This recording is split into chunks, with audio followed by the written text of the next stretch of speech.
La Contrahistoria. Un programa presentado y dirigido por Fernando Díaz Villanueva.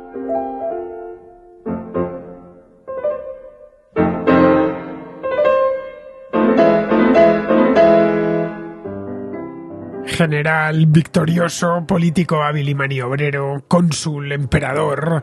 Todas esas definiciones se ajustan a su figura, pero también las de dictador implacable, conquistador despiadado e individuo sin moral ni remordimientos.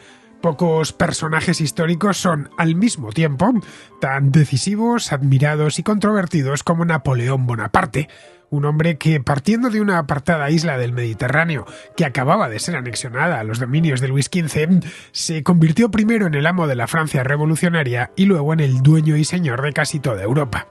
La importancia de Napoleón es tal que se habla de sus años de gloria como la época napoleónica, un periodo de 3 lustros en el que los ejércitos franceses se derramaron por toda Europa, poniéndola al gusto de su emperador. Pero antes de eso, Napoleón no fue más que un joven militar corso que buscaba una oportunidad en la convulsa Francia revolucionaria.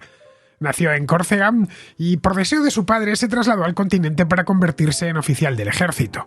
Pasó por la Academia Militar de Brienne-le-Château y posteriormente fue admitido en la Escuela Militar de París, una prestigiosa institución fundada pocos años antes para formar a la élite del ejército.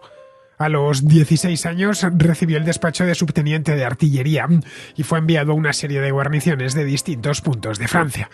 Ese sería el principio de una carrera que, en circunstancias normales, habría ido mucho más lenta. Pero 4 años después de salir de la escuela militar, estalló la Revolución Francesa, regresó a Córcega y abrazó las ideas revolucionarias. La Asamblea Nacional necesitaba militares leales que sirviesen a la causa, y ahí estaba Napoleón dispuesto a entregarse. Partidario de los jacobinos de la Convención, le encargaron que comandase la artillería para retomar el puerto de Tolón, que había caído en manos de un combinado anglo-español. La ciudad fue capturada y eso le reportó un gran prestigio en París. Tenía 23 años y su leyenda no había hecho más que empezar, pero los jacobinos cayeron en desgracia, algo que le alejó temporalmente del centro del poder. 2 años más tarde, ya establecido el directorio, la suerte volvió a sonreírle. Uno de los directores, Paul Barras, se fijó en él por indicación de Josefina de Beauharnais, una joven y refinada viuda con la que se había casado. El directorio le encargó reprimir una rebelión realista en París. Lo hizo sin piedad, disparando los cañones contra los manifestantes. Alguien tan resuelto no se podía desperdiciar. Le asignaron un ejército en Italia, un frente secundario para distraer a los austriacos del Valle del Rin. Su victoria fue absoluta. Ocupó todo el norte de Italia y lo rehizo políticamente a su antojo. Ya nadie en París podía seguir ignorándole. Quizá por eso mismo le enviaron a Egipto con idea de yugular el comercio británico con la India. De nuevo volvió a alzarse con la victoria, pero él y su ejército se quedaron aislados en Próximo Oriente. Desató una campaña por lo que hoy es Israel y Palestina, y tras ello, sabedor de las intrigas políticas que sacudían París, viajó de vuelta a Francia para sumarse a un golpe de estado junto a 2 de los directores, Emmanuel Sieyès y Roger Ducos, que se habían conjurado para que el día 18 del mes de Brumario, el Consejo de los 500 les entregase el poder. El plan era que el joven general que acababa de regresar de Egipto fuese un relleno, pero se las apañó para apartar a los otros 2 y convertirse en el primer cónsul. En la contrahistoria de hoy, la primera de 2 que vamos a dedicar a Napoleón Bonaparte, Alberto Garín y yo abordaremos los orígenes, el periodo formativo y el modo en el que Napoleón escaló por la pirámide del poder hasta convertirse en el dueño de una república que hacía aguas. Sin ese camino del héroe, trufado de casualidades que le beneficiaron, nunca hubiera podido llegar tan lejos.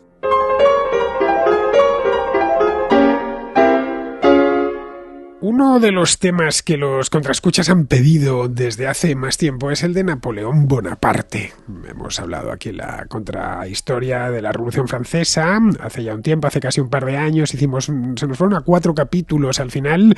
Hemos hablado de Luis XIV, hemos hablado del Palacio de Versalles, hemos hablado de las reformas religiosas, incluyendo los problemas que trajo la reforma religiosa en Francia, hemos hablado de la Guerra de los 100 años. En fin, que por este programa ha pasado mucho y muy bueno de la historia de Francia, pero no había pasado todavía Napoleón Bonaparte, que es un personaje central dentro de la historia de nuestro querido vecino y central también en la historia universal, especialmente de los últimos 200 años. Es el que da el pistoletazo de salida a lo que convencionalmente se conoce como edad contemporánea. Bien, pues nos vamos a poner ya a ello. Hoy empezamos con Napoleón y empiezo, como con la Revolución Francesa, con Alberto Garín, que ya sabéis que es medio francés, es medio gabacho, le gusta mucho Francia, ha vivido allí, estudió en la Universidad de la Sorbona y tiene un conocimiento profundo de su lengua y de su cultura. Así que nadie mejor que Alberto para hablar de Napoleón Bonaparte, que curiosamente no era, bueno, era francés de nacimiento, pero de puro milagro. Pero antes de nada, antes de meternos con Napoleón, vamos a hablar un poco con Alberto, ¿no? Vamos a presentarlo como mínimo, que hacía tiempo que no pasaba por aquí. Muy buenas, Alberto. Hola, Fernando. Como siempre es un gusto estar contigo y nuestros contraescuchas. Bueno, os decía hace un momento que Napoleón Bonaparte nació francés de puro milagro, porque él nació, tengo aquí la fecha, el 15 de agosto del año 1769, y el lugar donde nació, la isla de Córcega, 15 de agosto, sí, 1769, el lugar donde nació se había transferido a Francia el 15 de mayo de 1768, poco más de un año antes. Hasta ese momento había sido parte de la República de Génova. Sí, y es una de las cuestiones que nos puede chocar el hecho de que uno de los personajes más insignes de la historia de Francia fuera francés por los pelos, pero nos choca hoy en el siglo XXI o choca desde el siglo XIX en adelante cuando surgen las historias nacionales, las historias vinculadas a estados-nación, y nos empecinamos en que inevitablemente todos los insignes de un determinado país tienen que ser originarios de ese país. Entonces, no funciona así la historia. En realidad, el caso de Napoleón no es exclusivo. La historia está llena de personajes muy ilustres vinculados a determinados territorios en los cuales no nacieron. Pensemos en nuestro Carlos V, el emperador, que naciendo en Flandes, termina su vida en Extremadura y que, bueno, va a tener un amplio cariño por sus reinos de Castilla y Aragón. O pensemos en el propio Felipe V, el primer Borbón, habiendo nacido en Francia, va a convertirse en un rey de España y se va a creer que es rey de España y va a defender esa corona capa y espada. Bueno, se va a creer que lo va a ser durante casi medio siglo. Eso es. Es el rey de España más longevo de todos. Se pensaba que iba a ser Juan Carlos I, pero abdicó antes de tiempo. Felipe V fue rey del año 1700, desde la muerte de Carlos II, hasta el año 1746 o 48, no recuerdo, pero vamos, casi medio siglo, prácticamente. Un reinado extraordinariamente largo, a pesar de que él no había nacido en el Palacio de Versalles, era, digamos, francés de nacimiento, francés era su lengua madre y tuvo que aprender castellano, y con Carlos V sucedió algo parecido. Había nacido en Flandes, hablaba flamenco, luego sí aprendió castellano, llegó a aprender otros idiomas, obviamente, porque fue un tío muy viajero, pero el caso de Napoleón nos encontramos con algo similar, aunque él no nació rey. Él era un corso de finales del siglo XVIII, hijo de una familia no propiamente aristocrática, pero sí importante dentro de la isla de Córcega. Los Bonaparte. Bueno, los Bonaparte, el padre de Napoleón, es un abogado que en el momento que se incorpora Córcega al Reino de Francia, pasa a formar parte de una institución que se va a crear poco después de esa incorporación, una especie de consejo regional, y aquí estoy siendo un poco anacrónico utilizando términos contemporáneos, lo que le va a dar mayor relevancia en su propia isla y le va a permitir establecer buenos contactos con la administración pública francesa, que será lo que abra las puertas a que los hijos del padre Napoleón, incluyendo el propio Napoleón, pueda tener ciertas ventajas, en el caso de Napoleón, para iniciar la carrera militar. Pero lo llamativo está en que en cualquier caso no estamos hablando de una familia de rancio abolengo, de riqueza notable, de una posición, de un prestigio indudable, sino estamos hablando ante alguien que podríamos denominar profesión liberal, con una situación no muy desahogada. Es alguien que el propio Napoleón tendrá que hacer frente a las deudas de la familia mucho antes de que llegue a ser un cargo político importante. Entonces no estamos hablando de alguien que venga de una familia que podíamos esperar que en el futuro tuviera un emperador. Los corsos tenían fama de rebeldes. De hecho, siguen teniendo fama hoy los corsos de ser especialmente revoltosos, como bien sabes. Habían estado guerreando contra la República de Génova, y la República de Génova decidió ya finalmente, en un tratado, el Tratado de Versalles de 1768, entregársela a Francia como pago, porque le debía mucho dinero. Eso es. Entonces, no solamente tiene esa fama de rebelde, sino de los pocos movimientos secesionistas que actualmente existen en Francia, aunque son muy tímidos y muy suaves, hay uno en Córcega, lo que no deja de ser contradictorio, que Córcega se quiera separar de Francia siendo la patria chica del personaje más ilustre de la historia de Francia, que es Napoleón. En el caso de Napoleón, por ejemplo, se sabe que siendo jovencito era llamémoslo, un nacionalista corso. Es decir, no era muy distinto a su padre o a su abuelo. No, y además Era un rebelde. Pero es más, él nunca perderá su acento corso, que es muy curioso, porque uno puede decir, bueno, claro, nació allí, se crió allí, ¿no? Porque con 10 años se marcha a vivir a Francia, o sea que tuvo tiempo de sobra de hacer evolucionar su acento. Con 10 años no tienes un acento tan consolidado, pero él hasta los últimos días de su vida, a la hora de hablar francés, se notaba ese origen corso. Le mandaron sus padres siendo, pues, con 9 años exactamente, a un lugar en la Francia profunda, en el Valle del Loira, llamado Autun, no sé cómo se pronuncia eso, Autun o algo así, ¿no? Autun, eso. Le mandaron a Autun a una escuela para que, entre otras cosas, aprendiese francés, que hasta ese momento no sabía nada, no sabía ni decir merci. Bueno, Ojo, 10 años estamos hablando, sí, ¿eh? no es tan radical como eso, pero sí, esa es la idea. Y le mandaron ya de partida, con esa jovencísima edad, a una escuela que iba encaminada a tener una formación militar. Nos puede chocar que alguien tan pequeño se le encamine desde tan pronto hacia esa formación militar, pero no ha de sorprendernos, porque, una vez más, estamos en un contexto histórico en el que ciertas decisiones, que por ejemplo uno de los miembros de la familia siga una carrera militar, puede suponer una cierta mejora para esa familia, de modo que había que apostar desde muy pronto porque, ya digo, uno de esos miembros se apuntará a la carrera militar. Que es la escuela esta de Brienne, ¿no? Eso es. Que es donde se va, lo manda con su hermano, además, su hermano José, que con el correr del tiempo llegaría a ser rey de España, con la idea de que los Bonaparte se conviertan en franceses ejemplares, porque el padre, que había sido independentista corso, se convierte luego en un francés leal, o en un súbdito leal del rey de Francia, de Luis XVI. Sí, en el momento que le van a incorporar, poco después de esto, le van a incorporar, antes de que Napoleón entre a la escuela militar, a esta entidad de administrativa corsa, trabajando, por tanto, para la función pública francesa, empieza a considerarse que merece la pena apostar por Francia en lugar de mantenerse en esa postura corsa. El reino de Francia que tenemos en este momento, estamos hablando de en torno al año 1780, es un reino importante, es el reino central, de hecho, en el continente europeo en ese momento, pero arrastra infinidad de problemas que luego romperán con la Revolución Francesa unos pocos años más tarde. No era ni mucho menos un país que estuviese dominando el mundo. No, es un país que ha sufrido una derrota notable en la Guerra de los 7 años, donde digamos que la batuta militar pasa a manos de los ingleses. A partir de ese momento es cuando Inglaterra sí se va a convertir en el árbitro militar de Europa y lo demostrará bien durante las guerras napoleónicas. Es un reino que además, volviendo al caso inglés, en Inglaterra ya se ha puesto en marcha la revolución industrial y Francia no se ha apuntado a ese carro, está con un retraso económico, de modo que, a pesar de que nos puedan querer vender esta Francia, donde ya reina Luis XVI como uno de los estados fundamentales de Europa, ya está unos cuantos pasos por detrás del que está siendo el estado emergente en ese momento, que es Inglaterra, e incluso, y lo veremos en el caso de las guerras napoleónicas, frente a otros estados, uno que va en decadencia, que es Austria, y otro emergente, que es Prusia, que en el futuro será el corazón de Alemania. Es decir, Francia está perdiendo un montón de trenes en este momento. Ha perdido el tren político, ha perdido el tren económico, y es algo que a la larga será lo que provoca la revolución. En este momento ha despegado ya la revolución industrial. Eso es. Se está notando ya, y no solo en los afueras de Manchester o de Liverpool, sino en el propio bolsillo de todos los europeos. Esto es algo que se suele desconocer. Se piensa en la revolución industrial y vemos las imágenes de Dickens ya a mediados del siglo XIX, con niños muertos de hambre caminando por calles llenas de humo, pero esa revolución empezó a mediados del XVIII. Y ha facilitado mucho la vida a los europeos, porque ha puesto muchos productos, especialmente textiles, algo más baratos. Mucho más baratos.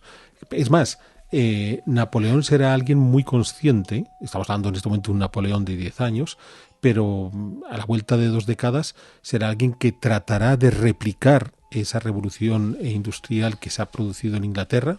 Tendremos ocasión de hablar sobre ello, siguiendo el modelo inglés, el modelo de abrir mercados, encontrar esos mercados que quieran adquirir los productos industriales fabricados en Inglaterra y demás, y es algo que Napoleón puede ser consciente porque lo está viviendo. O sea, vive en esa época en la que se sorprenden ante la capacidad que tiene, porque es algo que hemos de entender, que para esta época Inglaterra seguía siendo un recién llegado, porque después sabemos que va a ser la Inglaterra del XIX, la Inglaterra victoriana, la Inglaterra del Gran Imperio, Pero en estos mediados del 18, a pesar de todo, seguía siendo un reino menor que de repente sorprende al mundo, como nos puede sorprender hoy en 2023-24, nos puede sorprender, por ejemplo, los Emiratos Árabes. O sea, de repente hay unos señores en el Golfo Pérsico que se han puesto a hacer cosas y que están en todas partes y la gente quiere ir de turismo a Dubái. ¿Qué significa esto? No lo tenemos de entender. No sabemos cuál es el futuro de los Emiratos Árabes, no sabemos si esto irá a más o irá a menos, pero digamos que nos sorprende, porque hay ese dinamismo económico y ese dinamismo social en un lugar tanto alejado de los centros de poder como son los Emiratos Árabes.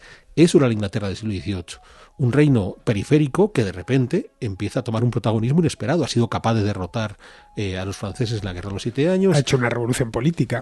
Previamente hecho una revolución política. Está abasteciendo los mercados europeos de manera notable. Entonces, creo que está ocurriendo. Está abasteciendo a los mercados americanos también, de manera más notable todavía. Sin ellos no hay revolución. Sin ellos no hubiera sido la revolución, nunca se hubiera producido la revolución industrial, al menos en Inglaterra.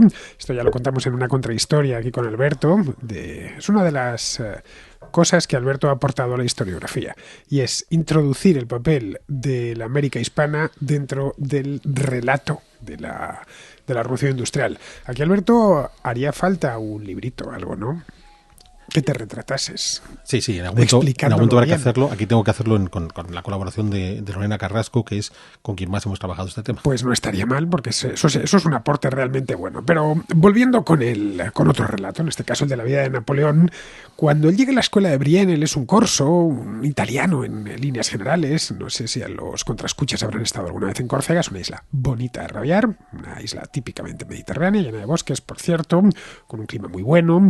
En francés se llama la Corse, tiene nombre femenino, y está más cerca de Italia, tanto de Toscana como de Génova, que de la propia Francia, que de las costas francesas. En aquel entonces hay que tener en cuenta que las costas francesas no iban tan hacia Italia, no llegaban tan al oriente. Niza, por ejemplo, todavía era una ciudad italiana, no italiana, del Reino de Italia, que no había nacido aún, pero una ciudad poblada por italianos. Esto ya habría que esperar al siglo siguiente para que se transfiriese definitivamente a Francia. Quedaba un poquito lejos, era en cierta medida... Que por cierto, el padre de Italia, Garibaldi, nació en Niza, que hoy es Francia. Era Nizardo, efectivamente. El padre de Italia, digamos, lo contaba aquí en la contrahistoria que hice sobre la unificación italiana. El padre de la patria es un francés, entre comillas, vamos. Es un francés, un Nizardo. Todavía hoy en Niza se sigue hablando un dialecto, poco porque ya sabéis los franceses lo enemigos que son de las lenguas regionales, pero sigue quedando, el Nizardo lo llaman. Bueno, él es un tipo de Córcega que llegó allí, un niño, ha llegado muy jovencito, imaginemos, ¿no?, que a los 9 años nos sacan de nuestra casa y nos mandan pues al Valle del Loira, ¿no? En aquella época estaba lejísimos, y junto a su hermano se pone a estudiar. Él no tiene demasiado amor por los franceses en aquel momento. Pasa luego a la Escuela Real Militar, y que está en París, y allí, en lugar de hacerse lo que se hacían los corsos y la gente del mar Mediterráneo, que era marino, decide ser artillero. La artillería es una ciencia, o una disciplina militar, mejor dicho, que tampoco es tan antigua. No. Tiene apenas 2-3 siglos de historia, como disciplina propia. O sea, tiene un poquito más, pero en efecto, como un arma eficaz en el combate, no como algo casi anecdótico, no tiene un recorrido tan largo. Es cierto que no tiene ese gran aprecio por los franceses, porque durante su estancia en Brienne no le han tratado de forma especialmente agradable por ese acento corso y esa forma poco correcta de hablar en francés, pero ya en esa adolescencia ha tenido dos características durante esa formación inicial antes de incorporarse a la Escuela Militar de París. Uno es un gusto por las matemáticas, lo que va a ser muy útil para la artillería hasta hoy.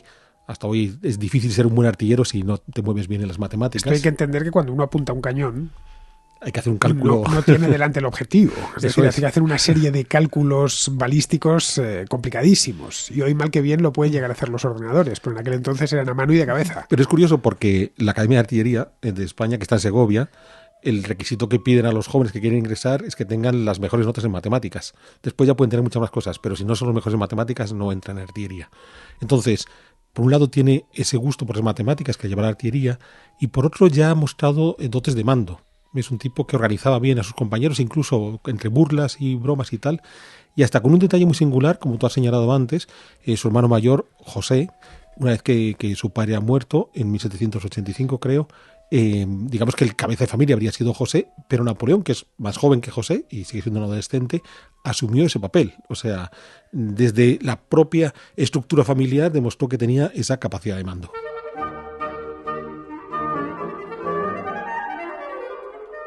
Cuando termina graduándose, que en aquel entonces se graduaban jovencísimos de las academias militares, no es como ahora, que sale alguien de la academia ya con un montón de años porque luego va prolongando los estudios, él recibe el despacho de teniente con 16 años. Hoy sería impensable un teniente de artillería con 16 años. Bueno, en realidad, si tuviéramos una formación militar en paralelo a la formación oficial que seguimos dando de primaria a secundaria, sería el equivalente al final de la secundaria. Entonces, en lugar de salir como estudiante con un título llamado ESO, que te da acceso a no sé qué pocas profesiones, pues sales de teniente de artillería, ¿no? Teniente de artillería. Con mando en plaza, porque claro, tendría tropas a su mando con 16 años. Hoy es que, claro, pensamos en alguien de 16 años, que es casi un hombre, ¿no? Un adulto, pero en aquel entonces a los 16 años será un hombre, y a los 18 no digamos ya. Bueno, le mandan una serie de guarniciones en distintas partes de Francia y empieza a trabajar como teniente en el año 1786, un año antes de la Asamblea de Notables y 3 antes de que toda Francia se vuelva loca. Es decir, lo de más vale ser oportuno que rondar un año, lo de Napoleón cuadra a la perfección, ¿eh? Quiero detenerme por un momento en esto que estamos hablando de sus 16, 17 años, porque una de las características de Napoleón es que toda su historia la hace realmente joven. O sea, frente a otros personajes que llegaron a tener una cantidad de poder notable, pero con el paso de los años, hemos de considerar que Napoleón murió con 52 años. O sea, que el tipo, claro, murió con la edad que tengo yo ahora, y yo a duras penas he escrito 4 artículos y este tipo... No te hagas de menos, porque has escrito muchas cosas, entre ellas un superventas de historia del arte llamado Historia Irreverente del Arte. Sí, pero lo que vamos es que cualquiera de los que... Al saber universal le has aportado tú más que Napoleón. Por ahora. Y lo que te queda por delante. No, porque Napoleón fue un tipo fantástico a la hora de abrir ciertos campos de investigación, pero quitando eso, interesante pensar que la figura de Napoleón es un personaje que va a desarrollar la mayor parte de su vida pública notable entre los 30 y los 40 años. Pero claro, es que empieza muy pronto. Es que ya le tenemos con 17 años apuntando maneras. Apuntando maneras y apuntando a los enemigos, porque él tiene que esperar realmente para entrar en combate, porque la Revolución Francesa, una de las cosas que acarrea, es que de pronto se encuentra el ejército del rey que no sabe muy bien a quién obedecer. Desde el principio, además. Y tiene que crearse un ejército revolucionario que es en esencia el ejército del rey. Son esos mismos oficiales que se han formado con la monarquía los que se convierten en el ejército de la Asamblea Nacional y luego de la Convención. Sí, como estabas tú diciendo, en efecto, él está en el ejército cuando comienza todo el proceso revolucionario, aquella revuelta de los notables del 87, la convocatoria de Estados Generales del 89, el inicio de los motines con la toma de la Bastilla, que sabemos que es un momento en el que parte de la debilidad del rey deriva del hecho de que el ejército se pone a favor de los amotinados, o al menos una parte del ejército. Pero incluso hay grandes oficiales que también son más partidarios del cambio revolucionario. La figura más insigne es Lafayette, que sabemos que forma parte de la vanguardia de la revolución. Lafayette, que había participado en la independencia de Estados Unidos y que va a desempeñar un papel notable durante la primera fase de la Revolución Francesa. Entonces, como tú dices, un personaje como Napoleón, en ese momento en el que estalla la revolución, ¿qué es lo que ocurre? Pues lo que ocurre es que permanecen en un impasse de decir, bueno, ¿hacia dónde tiramos? Hasta que comienzan las agresiones por parte... O sea, ojo, no las agresiones externas porque las potencias europeas atacan la revolución, sino cuando la revolución se pone gallito, se lanza el ataque de las potencias extranjeras y estas contraatacan contra Francia. En el caso de Napoleón, él es iba a decir un crío, aunque claro, en aquella época con 20 años no será un crío ni mucho menos, pero es muy joven y ha servido en el ejército muy poco tiempo, apenas 3 años, y cuando estalla todo esto, cuando se vuelve loca Francia, una de las cosas que hace es que le mandan, que hacen con él, es que le envían de vuelta a Córcega, porque Pasquale Paoli, que era el líder del independentismo corso, la Asamblea Nacional decide que puede volver a Córcega y él se marcha para Córcega con la intención de unirse a él. Pero Pasquale Paoli no simpatiza. Digamos que en la Córcega de aquella época se conocía a todo el mundo. Los Paoli no simpatizaban con los Bonaparte, a quienes consideraban traidores, porque tras la anexión de Córcega y la conversión de Córcega en una provincia francesa en 1770, pues los Bonaparte se habían puesto del lado de los franceses. Pero él se queda allí, se queda en Córcega. los años, digamos, los primeros años de la Revolución, los pasa allí. Ya sabes que en algunos, la última película, esta de Ridley Scott, le coloca el director de manera un tanto caprichosa en París viendo la ejecución de Luis XVI en la guillotina. Algunos te dicen que estuvo viendo personalmente la toma de la Bastilla. No, en absoluto. Él todavía era demasiado joven y estaba en su tierra natal. Pues ahí se podía haber producido una cosa, vamos a hacer un poco de historia contrafactual. ¿Qué hubiera pasado si Napoleón decide convertirse en un independentista corso en ese momento? Porque la República de Córcega se llega a independizar en 1792. Llega a declarar su independencia otra vez. Bueno, hay una cuestión con el partido de Paoli, y es que de partida, cuando comienza todo el proceso revolucionario, los partidarios de Paoli, dado que se ha puesto la revolución en marcha, inicialmente optaban por una monarquía a la británica. Mientras que la familia Bonaparte, empezando por los propios José y Napoleón, son más partidarios de un proceso más revolucionario, quizás caminando hacia la República. Claro, como tú acabas de indicar, hay un momento en que Córcega llega a independizarse, con lo cual hay unas tiras y aflojas. Y a ponerse bajo protección de los británicos. Sí, hay un tira y afloja entre los Paoli y los Bonaparte muy interesante, porque hay ocasiones en que los Paoli parecen más retrógrados y los Bonaparte son los más revolucionarios, pero en un momento dado los paolistas les adelantan en el momento que consideran que se puede establecer una república independiente. Entonces, resultaba difícil en el contexto que se está dando en Córcega en esos años 1791, 92, 93, que Napoleón pudiera levantar la voz y ejercer ese mando que el cuerpo le pedía. Porque tiene esta figura de Paoli que se le está imponiendo, de modo que en esa historia contrafactual que tú estás diciendo, ¿podía haber permanecido en Córcega? No. Es más, hay un momento incluso le pegan fuego a la casa de los Bonaparte, el partido paulista, porque consideran que no están siendo suficientemente favorables a la nueva Córcega con el énfasis necesario. O sea, que les pusieron las cosas difíciles para permanecer en Córcega. Él, de cualquier manera, han pasado 10 años desde que se fue a Francia, ha pasado por la escuela militar, ha estado en la escuela militar, la anterior, la de Brienne, después la escuela real. Él ya es un francés, él ya está afrancesado por completo, él ya ha interiorizado. Tiene 20 años, de los cuales 10 los ha pasado en Francia. Y no es ajeno a todo lo que ha ocurrido allí, al ambiente intelectual de la época. Es un joven de 20 años que no se deja tentar por esas ideas revolucionarias. Lo de Paoli le parece en cierta medida hasta reaccionario. Bueno, yo aquí me atrevería a ir un poco más lejos en el hecho de que posiblemente este Napoleón del año 93, y lo veremos ya porque a continuación es cuando ya empiezan las primeras acciones que le van a dar protagonismo, ya ha entendido que el camino de la revolución, inevitablemente, con esa concentración de poder, o sea, se han ido eliminando todos los contrapoderes tradicionales del antiguo régimen, se ha ido concentrando el poder en torno a la autoridad central en París. Eso al final va a derivar en algún modelo de dictadura. Y esa dictadura, quien mejor la puede abanderar es un líder fuerte que sea capaz de ponerse a la cabeza de esa nueva realidad que es Francia. Entonces yo no sé si es que se siente más francés o se siente llamado a ocupar ese puesto, que hemos de entender no es el único militar que en esos años en Francia tiene esas ambiciones de convertirse en el líder único del nuevo país.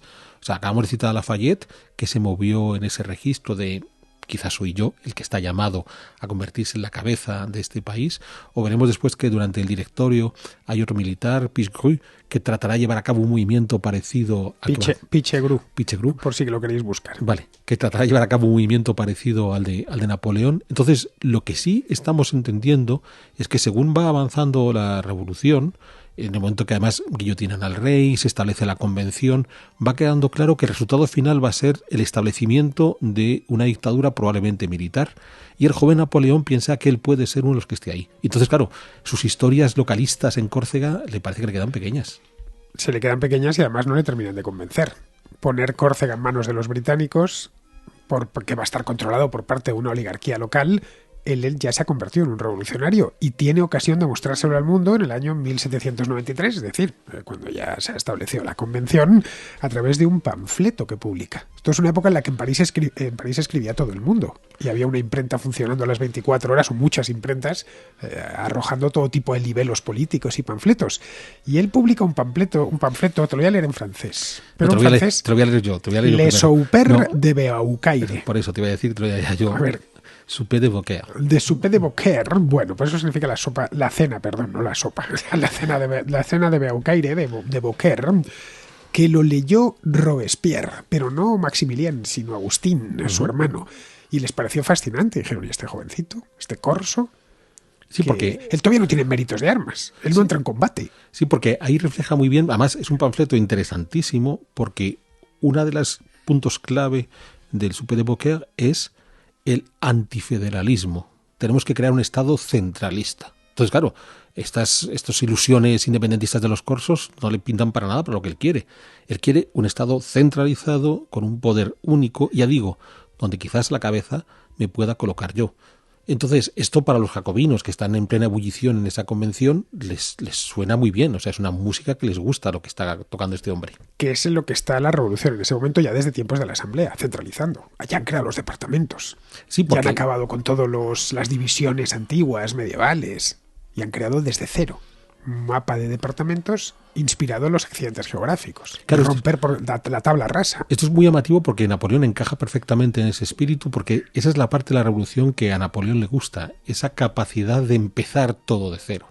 Y además, Napoleón no es que escriba panfletos, Napoleón va a escribir mucho, es un escritor imparable, está todo el tiempo redactando, sabemos que tiene cientos de cartas a sus hermanos, a sus generales, redacta constituciones como Tú y yo hacemos la lista de la compra, o sea, es un tipo que escribe y escribe continuamente porque considera que bien imbuido de todo ese pensamiento ilustrado del siglo XVIII que los revolucionarios han puesto en marcha, lo que había hasta ahora no servía para nada, hay que hacer tabla rasa absoluta, hay que empezar de cero, y él tiene la capacidad de hacer todo eso. O sea, él puede con su mano redactar todo lo que haya creado. Un pensamiento muy revolucionario, por lo demás, porque lo que movió y empujó la revolución fue eso.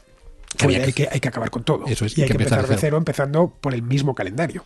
Sí, pero es que es muy curioso porque el Estatuto de Bayona, por ejemplo, esa primera, digamos, protoconstitución que se da en España, la redacta él. O sea, es un tipo que dice hay que empezar de cero en Francia, en España, en Italia, en Alemania, además. Cuando ya entren en el proceso del imperio, que se inventa países. Pues bueno, Alemania sí puede ser un país unido, Polonia hay que recuperarlo, Italia no. El reino de Etruria. Eso es, Italia lo vamos a hacer en pedacitos. El reino de Etruria es magnífico porque se toma una cosa de la historia. Eso es. Aquí estaban los etruscos, ¿no? Vamos a crear el reino de Etruria. Entonces, con una arbitrariedad absoluta, pero todo apelando desde una supuesta razón que es la que te invita a crear este tipo de cosas. La cuestión es que Napoleón no era político, lo terminaría siendo, obviamente, pero en ese momento, insisto, era muy joven, tenía poco más de 20 años, no era político y tampoco se deja llevar por las intrigas que había en París en aquel momento, que le podrían haber costado la cabeza. Él no se mete en la convención, no está activo desde ese punto de vista. Él es un militar joven que que es bueno en lo suyo, y se le presenta en el verano de 1793 una oportunidad de oro. Le nombran el jefe del asedio a Toulon, que ha caído, el puerto de Toulon, que está en el sur de Francia, que ha caído en manos de un combinado hispano-británico, y les tiene que sacar de ahí.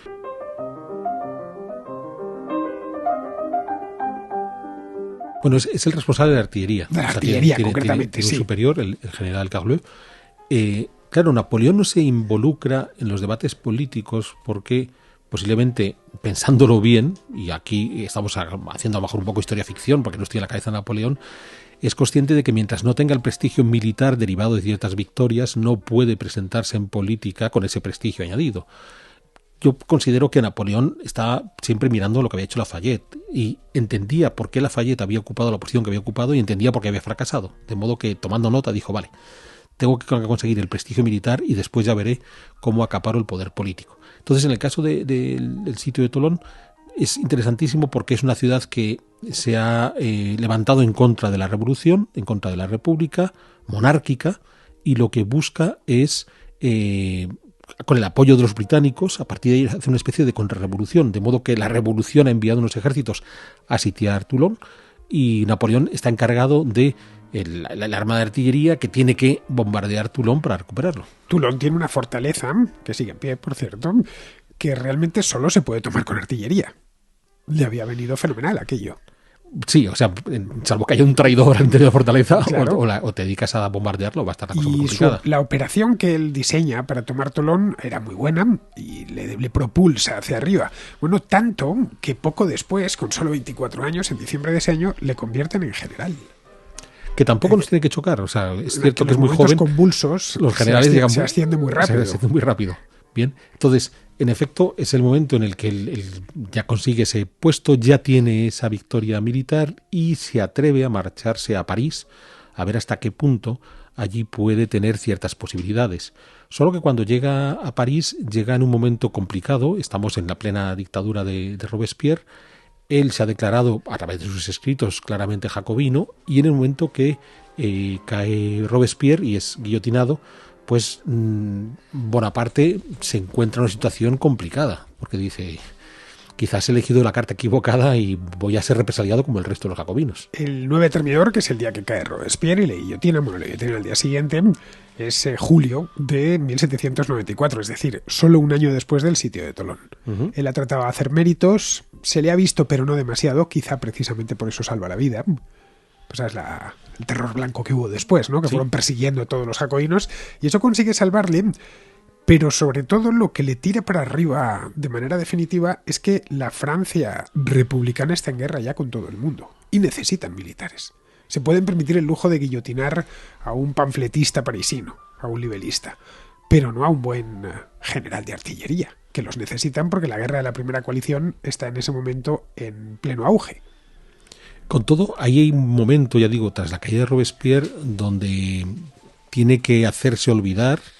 Incluso él busca la posibilidad de prestar sus servicios en los lugares más distantes, llega hasta ofrecer sus servicios al sultán de los turcos, por si es necesario poner tierra de por medio en esta situación tan inestable. Entonces hay unos meses, casi un año, 2 años, donde desarrolla una actividad muy apagada, muy neutra, hasta que en efecto, como tú dices, Francia está en plena conflicto con todas las potencias europeas, y aquí es donde surge una figura fundamental en la vida de Napoleón, que será quien le va a abrir las puertas a los nuevos dirigentes de la Francia del Directorio, que es Josefina.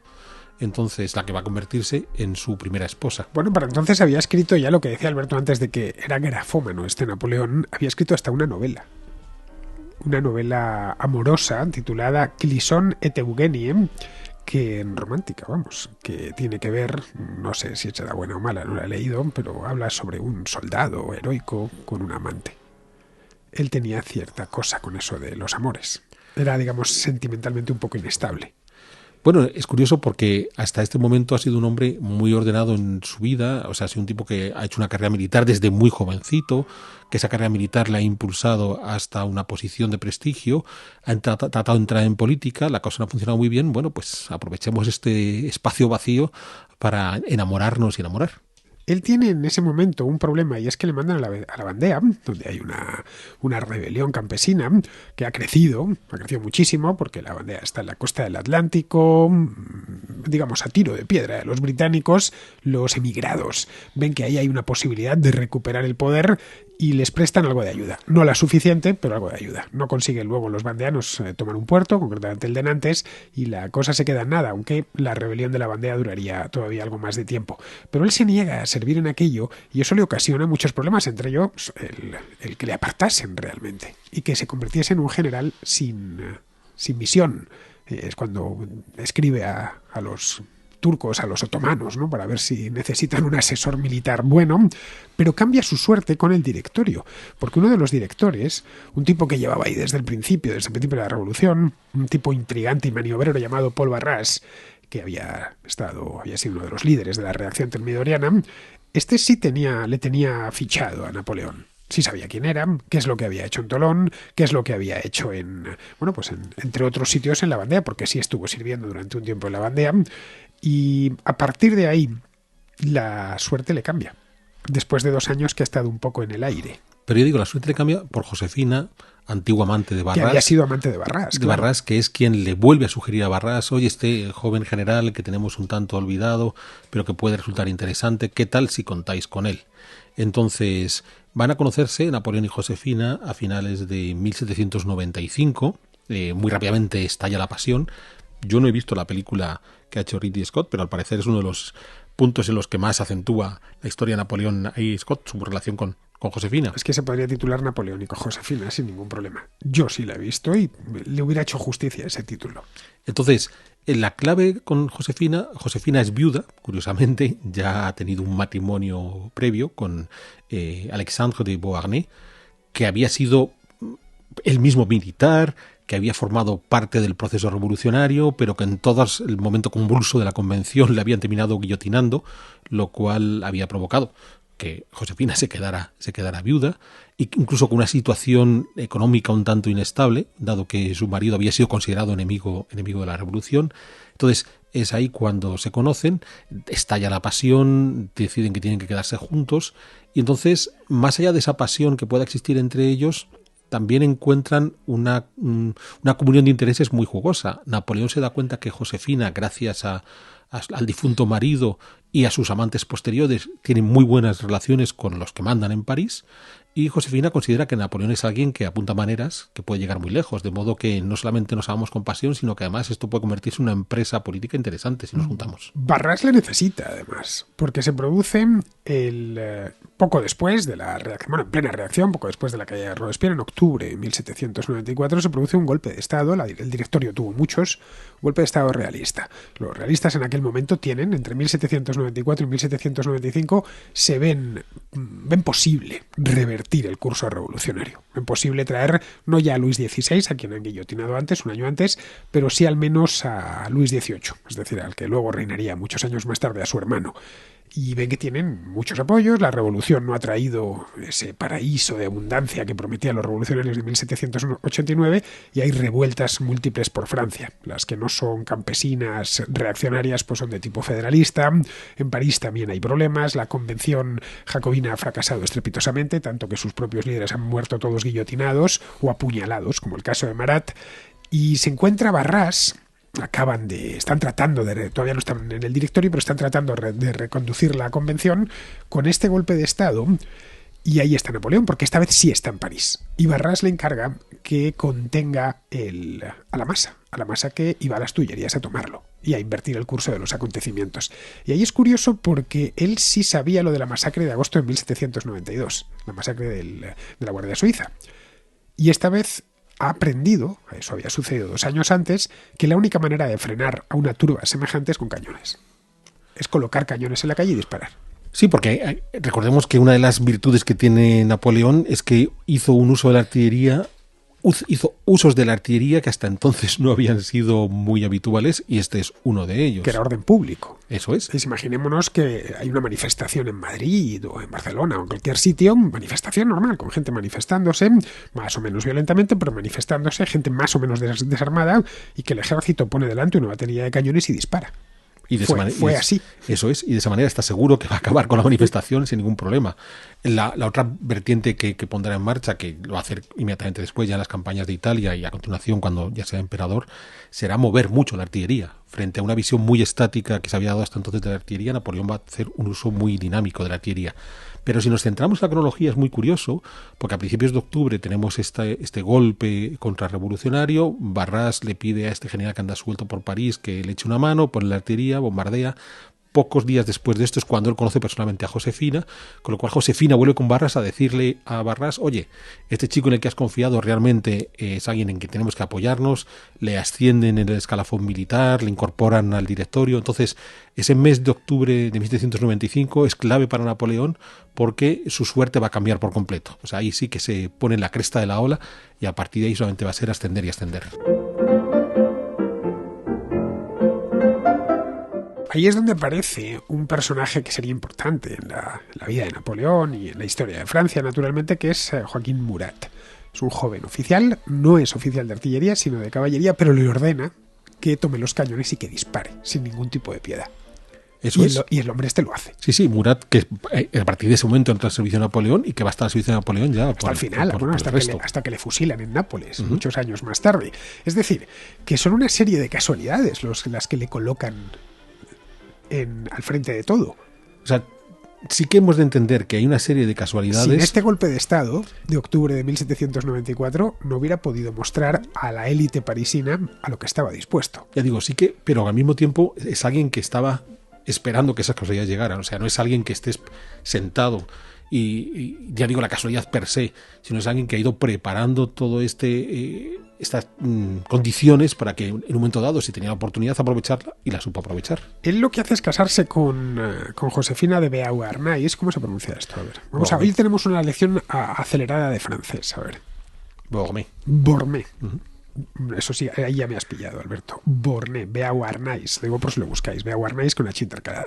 Bueno, esta mujer, que era una mujer muy guapa, por lo visto, había sido amante de Barras, tampoco tenía nada de especial. Barras era uno de los hombres más mujeriegos de París, coleccionaba las amantes, de hecho, y esta era una de ellas. De que tampoco le ofendió demasiado que este joven oficial de artillería pues se casase con una de sus antiguas amantes.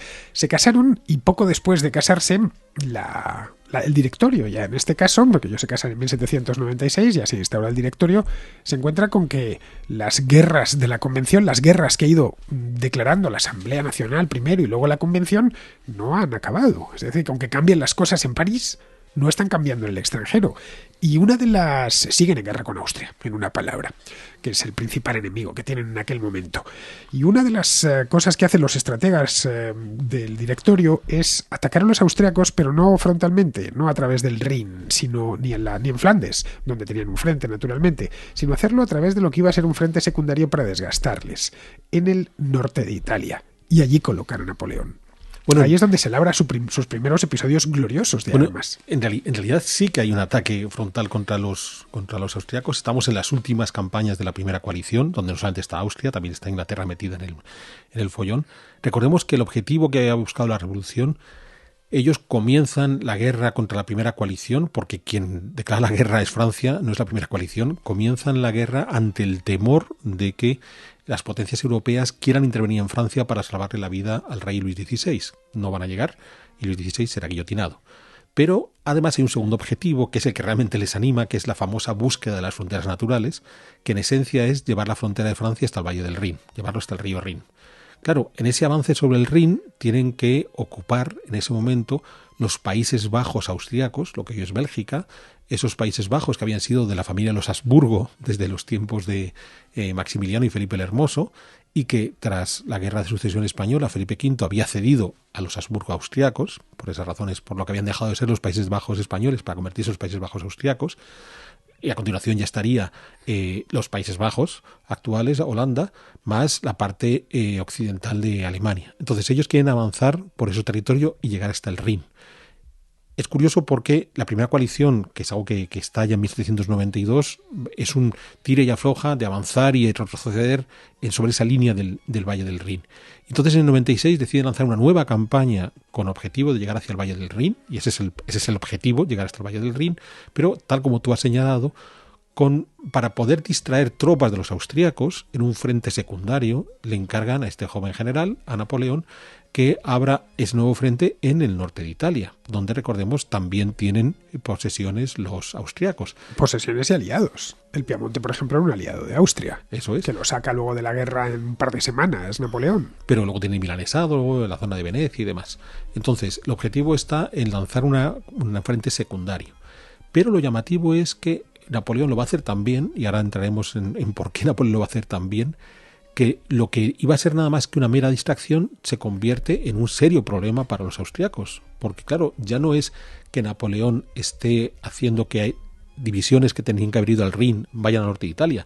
Es que si este hombre sigue avanzando por el norte de Italia, de repente llega hasta los Alpes orientales y se mete en Austria. Entonces, claro, se convierte en un serio problema lo que Napoleón está haciendo en Italia, y entonces lo que, insisto, incluso podía ser hasta un mando envenenado para Napoleón. Te vamos a mandar a un frente en el que no va a ocurrir nada, no vas a conseguir nada, y por tanto tu prestigio incipiente se va a ir al carajo. Él consigue darle la vuelta a la operación y convertirlo en la principal razón para que su fama crezca aún más. Él, de hecho, se convierte en ese momento en un político, porque empieza a negociar a espaldas del directorio, a negociar tratados de paz, acuerdos, altos el fuego.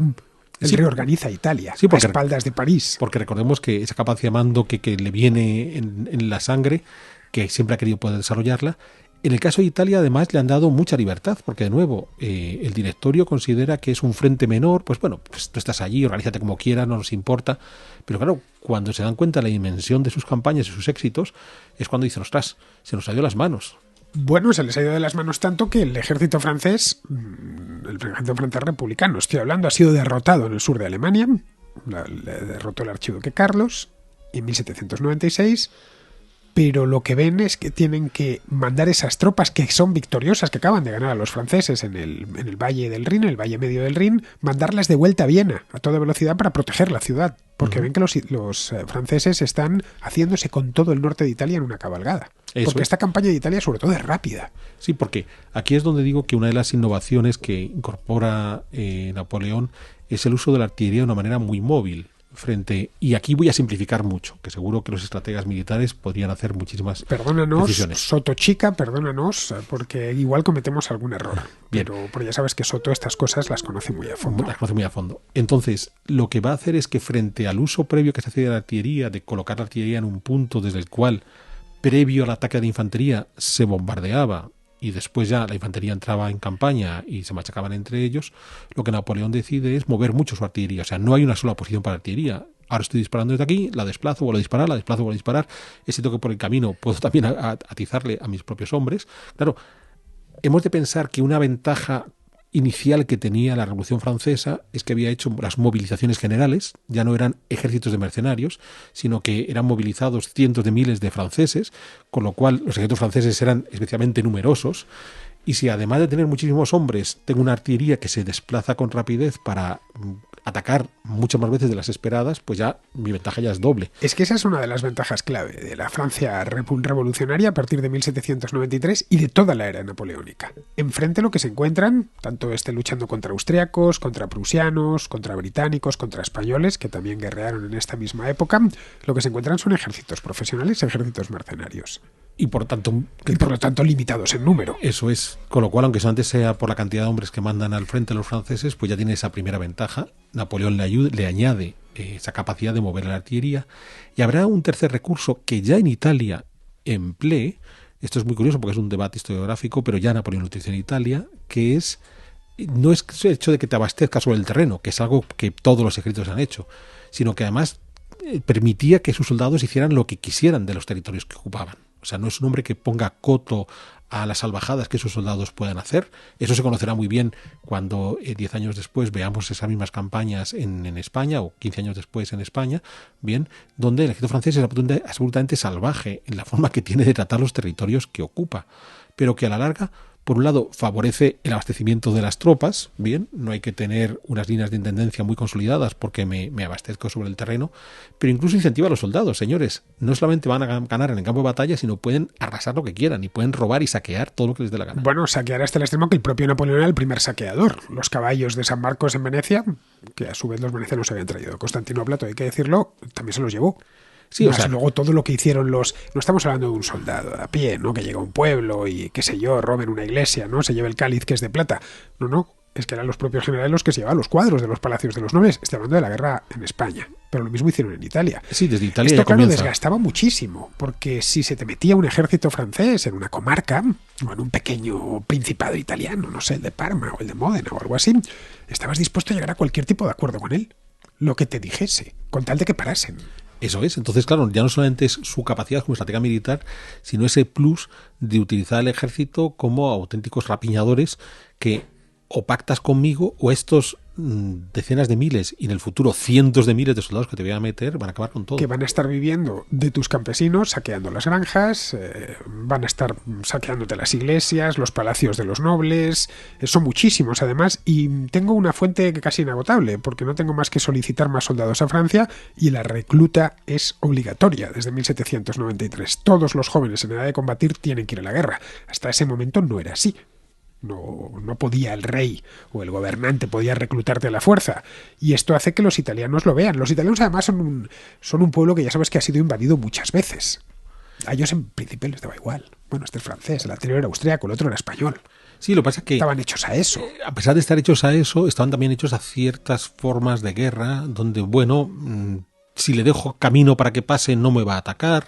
Bien, yo me puedo encastrar en mi pequeño torreón en la parte alta del cerro y que los ejércitos pasen, puedo negociar incluso que no me hagan especialmente daño, o sea, hay muchas posibilidades de que, aunque los invasores lleguen, no sean especialmente destructivos, pero es que los ejércitos napoleónicos eran especialmente destructivos. Él es el primer general francés que incorpora en su estrategia, no solo estrategias puramente, digamos, de batalla, de campaña, sino que incorpora también elementos como la superioridad numérica, que él le toma partido, le toma ventaja a esa superioridad numérica desde el primer momento. Otros generales no lo ven tan claro. Él sabe que tiene una reserva de carne de cañón inagotable. Y además carne de cañón. Carne de cañón, nunca mejor dicho. Eran campesinos que los habían sacado del arado y los habían puesto a combatir. Les habían dado una espada. Y que podían caer bajo la artillería propia. O sea, que podían caer bajo la artillería propia o la enemiga, quedaba igual, que no valían absolutamente nada. Y a cambio, a esta misma carne de cañón, para compensarles por los sinsabores, que eran mucho, se les dejaba saquear. Es bueno, si no os matan, al menos podréis entrar en esa granja y quedaros con todo lo que tiene, que nosotros no vamos a decir nada. Y si no eres un soldado y eres un teniente o un capitán, permitiremos que entres en el palacio de ese aristócrata italiano y le robes todos los cuadros y te los lleves para Francia y allí les hagas dinero. Claro, los incentivos que fijó eran muy buenos. Era un ejército invencible en aquel momento en el norte de Italia. Eso también sabe ponerlo a su favor. Es decir, utiliza una estrategia múltiple. Esa es la estrategia napoleónica. Que va más allá de donde colocase los cañones. Y además, como tú decías, va más lejos porque se toma la libertad de reorganizar políticamente Italia, empieza a inventarse las llamadas repúblicas hermanas.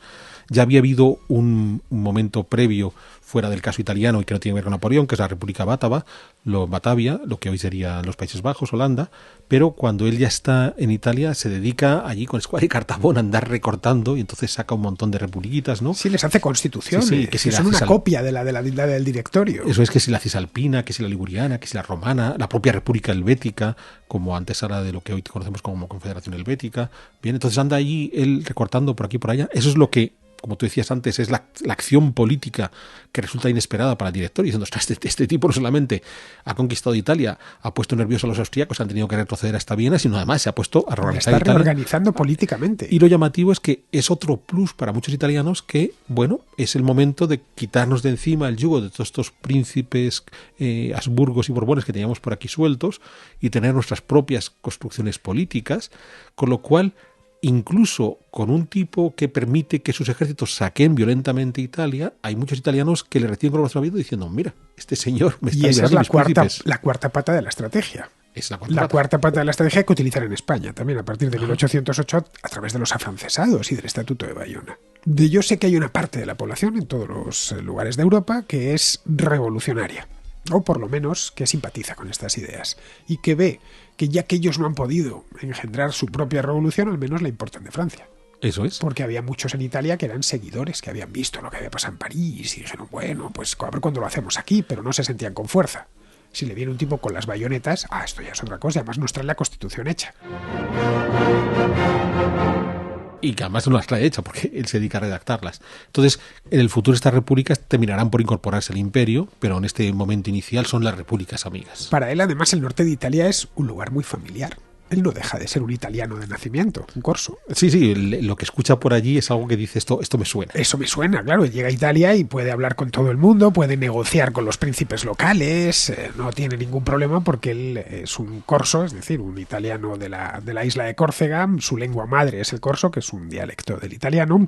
Bien, esto, volviendo sobre las campañas de Italia, las remata rápidamente.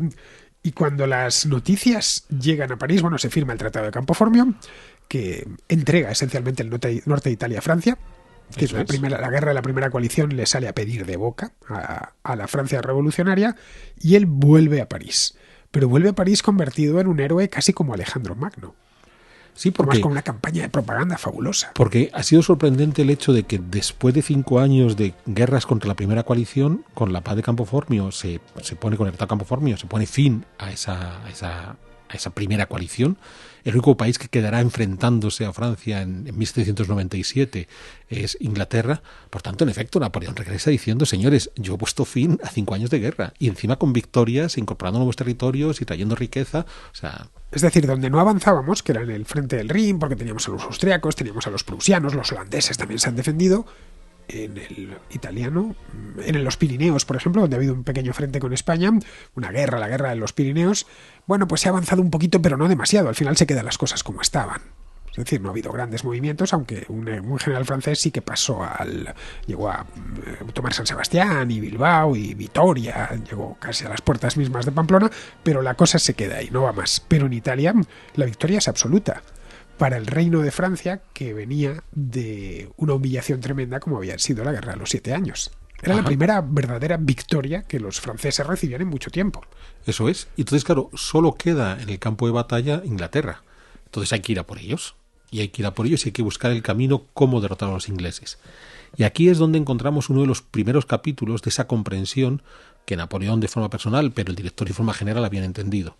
Inglaterra, que hemos explicado antes, ya ha puesto en marcha su revolución industrial, una revolución industrial que en gran medida pasa por la adquisición de materias primas, sobre todo ahora que se ha independizado Estados Unidos, el algodón ya no es estadounidense, viene de la India, y vender en la India los productos manufacturados, más allá de lo que se vende en el mercado hispanoamericano y en el mercado europeo. En esa relación entre Inglaterra y la India, que cada vez es más fuerte, más notable, hay un nudo de comunicaciones clave para que ese viaje sea rápido, que es atravesar el Mediterráneo hasta Egipto y por el Mar Rojo hacia la India. Algo que, además, en estos días de diciembre del 2023 vuelve a ser importante por los problemas de los hutíes en el Yemen, que están jodiendo el comercio internacional en el Mar Rojo. Entonces, los franceses consideran que una forma de debilitar a Inglaterra va a ser cortarle ese nexo que tiene con el mundo de la India, ocupando uno de los ejes en torno a los que se estructura esa ruta comercial, que es Egipto. Pero además el directorio considera que la ocupación de Egipto puede estrangular la economía inglesa y además es una buena manera de quitarse encima a Napoleón. Este señor que ha vuelto como el gran héroe a París, pues bueno, lo vamos a mandar a Egipto y a lo mejor los franceses se olvidan de él si se nos muere en Egipto. Que tiene además, ya no tiene 20 años, ya tiene 20 y tantos, es decir, ya es un hombre hecho y derecho, que tiene, digamos, inclinaciones políticas, y no digamos, las tiene, porque es que ha reconstruido políticamente el norte de Italia, que es un panfletista consumado, que tiene unas ideas políticas perfectas, que le gusta la política, que no es un general que se recluya en su cuartel, que solo se preocupe de sus operaciones militares, de sus hombres, de hacerlos desfilar, etcétera, de la estrategia militar. No, a él le interesa la política. De hecho, vuelve a París con la idea de ver qué se sirve por allí. Él es el mismo que ofrece el plan de ir a Egipto, considerando que abriéndole a Inglaterra un frente secundario va a conseguir lo mismo que han conseguido con Austria. Sí, y sobre todo por esa comprensión, insisto, que Napoleón ha tenido de cómo funciona la revolución industrial en Inglaterra. O sea, que no es algo gratuito, no es algo que se le ocurre de un día para otro. Pero es que, además, hemos de pensar que para entonces, ya digo, él propone el plan, de acuerdo, pero el directorio se lo compra de inmediato diciendo: oye, qué buena idea, porque en realidad lo que queremos es quitarnos a este señor de encima. Ya ha habido previamente, mientras él está combatiendo en Italia y firmando el Tratado de Campo Formio, ha habido otro golpe de Estado que antes mencionábamos por parte de otro de estos generales victoriosos, que es por parte del golpe de Estado de Pichegru, en septiembre del 1797. Entonces, el directorio, o sea, él ya entiende por qué fracasó Lafayette, por qué ha fracasado Pichegru. Él puede ser el siguiente que lo intente y lo conseguirá. El directorio tiene ese temor. Si ha planteado el plan de Egipto, pues perfecto, agarras los bártulos, te vas a Egipto y nos quitamos encima un problema. De camino a Egipto, claro, embarca las tropas en la costa mediterránea, se van para Egipto, pero se para en Malta y conquista la isla. Y saca la Orden de Malta, que llevaban allí cientos de años. Eso es. Andaban ellos tan tranquilos sin meterse con nadie. La Royal Navy, además, no consigue interceptarle y le permite eso llegar a Alejandría en el mes de julio, y una vez allí, pues plantarse primero frente a los mamelucos, es decir, las tropas del sultán, los mamelucos, en fin, una tropa, luego las utilizará esas mismas tropas, entre otras cosas, para traerlas a Madrid. Es decir, que él va aprendiendo de ciertos lugares y llevándose tropas experimentadas. Bueno, él llega a Egipto, lo conquista sin demasiados problemas, en apenas un mes, ya tiene controlado todo el Valle del Nilo y se convierte en el dueño de Egipto. Un poco lo que había hecho Alejandro Magno. muchos siglos antes. Eso es, y aquí es donde va a terminar de rematar la figura política que él quiere encarnar en el futuro. El propio Napoleón en sus escritos confesará que de los momentos más felices de su vida fue cuando él era gobernador en Egipto, porque en realidad es un gobernador todopoderoso. Es alguien que ha llegado, que en efecto ha derrotado a los gobernantes en nombre del sultán turco que estaba en Egipto, que eran los mamelucos, se hace con el poder absoluto en Egipto, es una especie de faraón reencarnado, solo le faltaba ser divinizado. Él pone, quita lo que quiere en Egipto, no tiene ninguna cortapisa, o sea, es el sueño húmedo de cualquier dictador absoluto. Napoleón puede llevarlo a cabo en Egipto. Y entonces ahí es donde se da cuenta que eso es lo que él quiere desarrollar para Francia. O sea, quiere que le den todo ese poder, pero ojo, y es muy interesante, quiere todo ese poder porque considera que él es el que va a tener la capacidad de poder llevar a cabo todos los procesos que la revolución había puesto en marcha y que se habían atascado en guerras civiles, confrontaciones, ataques externos y demás. Hay que tener el hombre fuerte que viene con las ideas claras, que es el único que puede llevar a cabo ese proceso revolucionario. Es muy interesante porque lo que acabo de decir encajaría perfectamente con el perfil de muchísimos revolucionarios posteriores, ¿no? O sea, me da igual que se llame Lenin o que se llame Mao, el hombre que dice, no, es que si no soy yo el que lleva a cabo estas cosas, esto no funciona. Esto va a fracasar. Él en Egipto tiene dos grandes batallas que han pasado a la historia. Una es la batalla de las pirámides, que libra contra la caballería mameluca, que es un éxito sin paliativos. Él dispone en ese momento de 25.000 hombres y solo se le matan 30. Ajá. Que pocas veces hay una relación de bajas tan favorable. Los egipcios le consideran casi un superhombre. Es decir, ha puesto 25.000 hombres en el campo de batalla y solo ha perdido 30, mientras que a nosotros nos ha devastado. Sí, porque claro, hemos de pensar primero, manda miles de hombres al otro lado del Mediterráneo, los hace desembarcar exitosamente. Avanza con ellos con estas nuevas estrategias donde incluye la artillería de una forma masiva. Claro, para los mamelucos todo aquello es tan novedoso y tan inesperado, pues claro, ellos lo que pueden esperar desde hace siglos es que haya ejércitos de tierra que vengan de algún lugar, pero que lleguen por el mar, les desembarquen, les traigan una artillería tan móvil, todo eso les choca. Que les traigan ya, de hecho, artillería les choca bastante. Porque no estaban hechos a eso. No estaban hechos a eso. No estaban hechos a eso, ya de entrada les sorprendió. La cuestión es que tiene esa batalla contra los mamelucos, una batalla que fue pan comido, pero otra contra los británicos que pierde, la batalla del Nilo. Los británicos no se andan con chiquitas, mandan a Nelson en persona que vaya allí, y Nelson les hunde prácticamente todos los barcos. Sí, porque, a los franceses. Sí, porque en realidad el punto débil de Francia era el mar.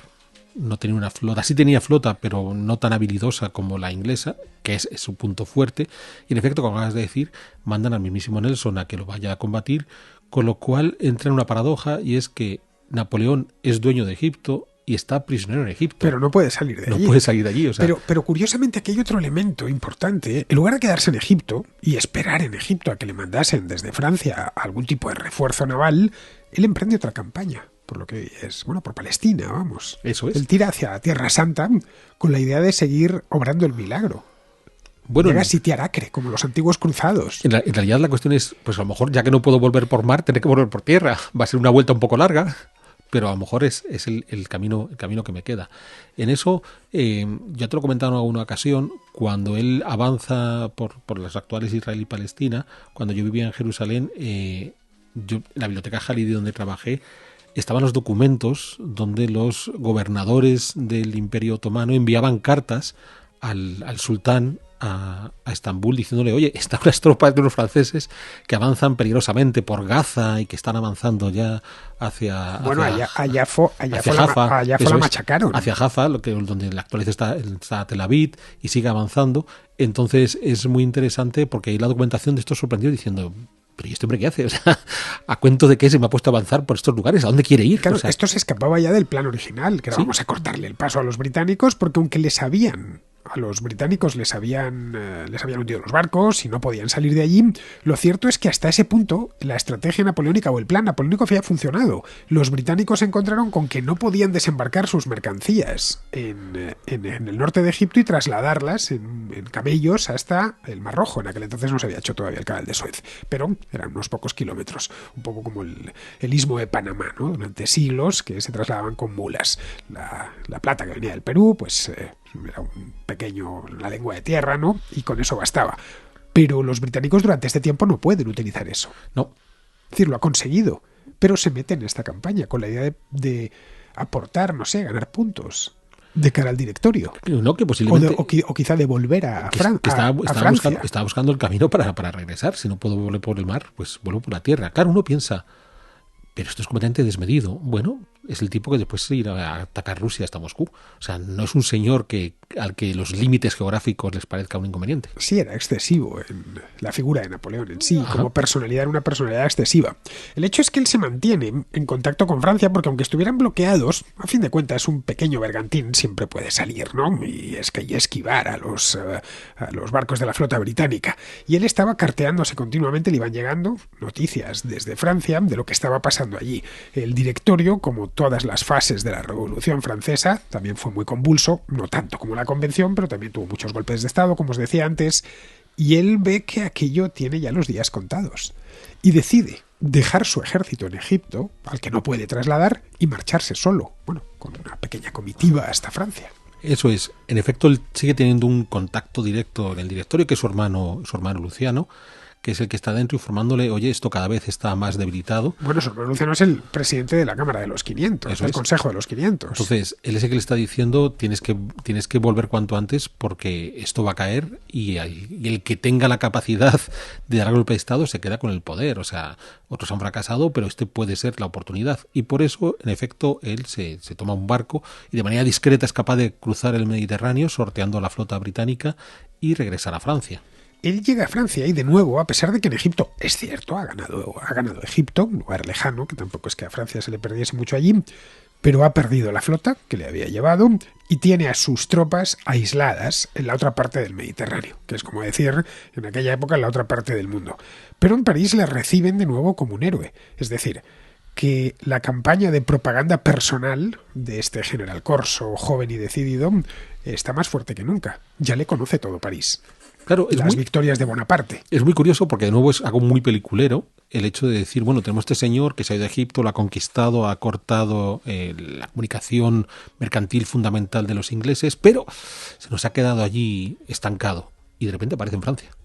El directorio además no era popular ya en aquel entonces, No, está desgastado. Te digo, de repente aparece en Francia. O sea, de repente un señor que sabíamos que estaba en Egipto, no sabemos cómo, ha cruzado el Mediterráneo burlando a los ingleses y está en Francia. O sea, que ya digo, su aparición debió ser, insisto, de lo más peliculera, decir, ahí va, sí, ya ha vuelto, ya está aquí. Ya está aquí. Claro, hoy para ir de Francia a Egipto pues son, no sé, 3 horas o 4 horas en avión, pero en aquel entonces tenía su afán la cosa. Aparte de que se la jugaba. Ese barquito en el que había venido lo podían haber interceptado los ingleses. Lo cañonean, se va al pique y ya está. Bueno, lo hubieran capturado, cargado de cadenas y lo mandan a la isla de Santa Elena, por ejemplo, que es donde, por cierto, unos años más tarde terminaría muriendo. Bueno, él llega ya como un héroe, ya convertido en un verdadero héroe de la Revolución y de la propia Francia, llega allí y él tiene un contacto directo con la gente que manda, a través de su esposa, de Josefina de Beauharnais, a través del propio Barras, a través de él conoce a Fouché, conoce a Talleyrand, a quien había conocido unos años antes, en fin, sabe que algo se está mascando y que está en marcha el enésimo golpe de Estado contra el directorio, y él se suma a él. Un golpe de Estado en el que al principio iba a ser un puro adorno. Eso es. E incluso hay un momento en el que parece que van a desplazarle porque, bueno, no es la persona indicada para llevar a cabo ese proceso, y de nuevo es su hermano Luciano el que le va a echar una mano a través del Consejo de los 500 a decir, no, escuchemos lo que nos tiene que decir Napoleón porque él es el que nos trae la solución. El golpe de Estado se programó, nunca mejor dicho, para el 9 de noviembre del año 1799, que en el calendario republicano francés, que había sido adoptado unos años antes, durante la época de la Convención, es el 18 Brumario. Hay 2 grandes fechas que se recuerdan, han pasado la historia con el calendario republicano, que estuvo pocos años en vigor. Uno es el 9 Termidor, que ya lo hemos visto, y el segundo es el 18 Brumario. Bien, en ese momento se decide su hermano, porque esto lo maneja todo Luciano, organizar, bueno, su hermano no solo, también estaba Ducos, el propio Fouché estuvo intrigando, estaba Barras también intrigando por detrás, reunir al Consejo de los 500, el directorio tenía 2 cámaras, el Consejo de los 500 por un lado y el Consejo de los Ancianos por otro. La idea era evitar que solo hubiese una, como habían tenido hasta ese momento la Asamblea Nacional primero y después posteriormente la Convención Nacional, para que se compensasen. Crear un sistema complejo, lento, farragoso, y esa era una de las razones por las cuales los franceses no estaban muy a gusto. Realmente nadie estaba a gusto con el sistema del directorio, esa es la verdad. Y lo que les proponen, la idea era que Napoleón en persona valiéndose de su prestigio militar, que era mucho, después de las campañas de Italia y la de Egipto, que a pesar de que se había quedado un poco en mitad de ningún sitio, con el ejército ahí aislado, los franceses lo habían percibido como una victoria sonorísima, presentarse, comparecer ante el Consejo de los 500 y allí pedir a los 500 que le nombrasen cónsul, junto a otros dos. Les está diciendo, nombradme dictador. Bueno, en principio vamos a hacerlo más discreto, vamos a hacer un triunvirato. Un triunvirato. Con lo cual, como este rollo romano. Ese rollo romano que tanto le gustaba, de decir, bueno, vamos a hacer como ya se ha dicho en la antigua Roma, donde va a haber un balance de poder porque yo no voy a tener el poder absoluto en mis manos. A él le convencen para colocarse como eran dos personas más mayores, con cierto, historial político, cierto bastante historial político, estaban allí desde el principio. Y luego estaban Emmanuel Sieyès, el abate Sieyès, y Ducos. Eran dos tipos de mediana edad, de unos 50 años, y luego este joven corso, que tenía 20 y tantos, que tenía la gloria militar y que era muy reconocido. Los 500 no terminan de pasar por el aro. De hecho, le abuchean. Eso es. Dicen, esto no va a ningún sitio, sabemos lo que quieres hacer, tú lo que vas a conseguir es imponer tu dictadura y no nos convence. Eres el segundo Robespierre. Y en este caso con ejército. No, eres el tercer Lafayette. O el tercer Lafayette. Ya sabemos estos generales qué es lo que quieren hacer y sabemos a dónde quieren llevarnos. Pero no se echa para atrás, sale del...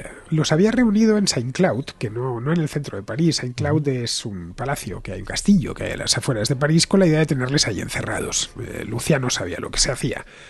Y después de recibir el abucheo, Napoleón se queda un poco estupefacto, pero sale y manda a cargar a sus tropas. Es decir, el golpe de Estado en sentido estricto. Eso es. Terminan saliendo los diputados por las ventanas de la sala donde estaban reunidos. Y en ese momento se convierte ya en cónsul, pero tiene que compartir el poder con otros dos, con Sieyès y con Ducos, que habían previsto que él tuviese un papel secundario, limitado a lo militar, casi como se dice hoy en las consultoras de junior, ¿no? O sea, los dos seniors, los dos socios y el junior. Bueno, pues le iban a dejar allí, un veinteañero, que tenía muchas cosas que aprender, pero él se las apaña en un par de meses para redactar una constitución en la que él es el único cónsul que manda, y los otros son simples asesores. Por cierto, una anécdota, cuando vuelven las tropas y ponen en orden a los asamblearios, es Murat, una vez más, el que dirige las tropas para poner efectivamente. Entonces el fiel Murat vuelve a sacarle Bueno, es que de fuego. Murat era un tipo despiadado. Ya lo veremos en el siguiente programa, porque ya que tenemos a Napoleón en el poder, vamos a terminar aquí. Llevamos hora y pico de primer capítulo. Este Napoleón, al igual que la Revolución Francesa nos llevó 4 capítulos, Napoleón nos va a llevar un par de ellos. Ya sabéis que contrahistorias de 2 horas no hay. Como mucho hora y 20 minutos, o hora y 25 ya metiendo un contrasello al final. Así que vamos a terminar aquí, ¿no? Me parece buena fecha. Sí, cuando ha llegado al poder, aunque no tenga el poder total, porque tiene que compartirlo en este supuesto triunvirato, y en efecto ha establecido su constitución, la constitución del año 8. Del año 8 revolucionario. Eso es. Con lo cual va empezando a establecer una limitación de poderes y una concentración de poderes en sus manos realmente interesante. Y además es un momento en el que va a conseguir poner fin, porque recordemos, habíamos entrado en un nuevo periodo de combate con la campaña de Egipto y demás, la llamada Segunda Coalición, a la que logrará poner fin tras la batalla de Marengo en el Tratado de Amiens. Entonces pareciera que incluso empieza a lograr hasta no solamente el poder en Francia, sino la tranquilidad de los vecinos, de decir, bueno, señores, hasta aquí. O sea que sí que nos vamos a parar aquí, porque nos encontramos en un Napoleón que está llegando a la cumbre de su éxito. Este consulado tripartito, este triunvirato, terminará siendo un consulado vitalicio, porque en origen los cónsules iban a rotarse, y ese cónsul vitalicio se convertirá en emperador. Eso hay que esperar todavía unos pocos años. Pero eso no lo vamos a ver ahora. Lo vamos a ver en la siguiente contrahistoria, en la que abordaremos pues la era napoleónica, porque realmente la era napoleónica empieza en el 18 Brumario. Cuando él asume todo el poder en Francia. Una fecha que tiene mucho peso y mucho tirón en la historiografía. De hecho, hasta Carlos Marx llegó a hacer un libro que hablaba del 18 Brumario, pero de Napoleón, del siguiente Napoleón, de Napoleón III. Es decir, quedó casi como el ejemplo del golpe de Estado. De un tipo que llega tratando de convencer a una asamblea de que tienen que votar otra cosa y que tienen que hacerle dictador. Si te fijas, el golpe de Estado en España de Tejero era napoleónico en ese aspecto. Yo llego, les explico a sus señorías que las cosas no van bien y que vamos a nombrar un nuevo gobierno y ustedes tienen que apoyarlo. Sí, que va a ser un modelo largamente imitado en Hispanoamérica. Hay muchísimas asonadas militares que pasan por tomar el control del Parlamento y a partir de ahí... tomar y forzar al Parlamento a que... Y en el caso de que el Parlamento no quiera, bueno, pues tendremos que pasar a lo siguiente, que será cargar las armas y disparar, ¿no? Ustedes verán, como los diputados suelen entrar al hemiciclo desarmados, por regla general, pues tienden a obedecer lo que les diga el militar en cuestión. Bueno, pues aquí terminamos, Alberto Garín. La siguiente semana seguimos con Napoleón Emperador. Bien, pues muchísimas gracias, Albert Garín.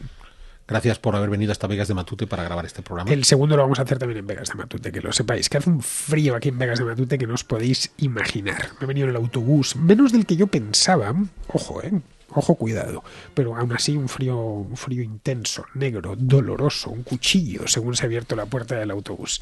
Bueno, queridos, pues con esto terminamos ya la contrahistoria de hoy, el primer capítulo dedicado a Napoleón Bonaparte. La semana próxima veremos el segundo. Así que hasta la próxima contrahistoria.